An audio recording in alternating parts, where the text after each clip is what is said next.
हक्काचं लेखन व माय मग कुणी नाही केलं भलं व माय अगं दिल्लीचं दालन फुलं व माय एका वकिलाच्या लेखणीनं त्याच्या कायद्याच्या आखणीनं आमच्या हक्काचं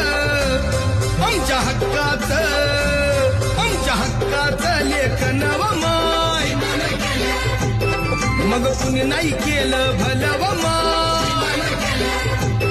अगं दिल्लीचं दालन फुलं व माय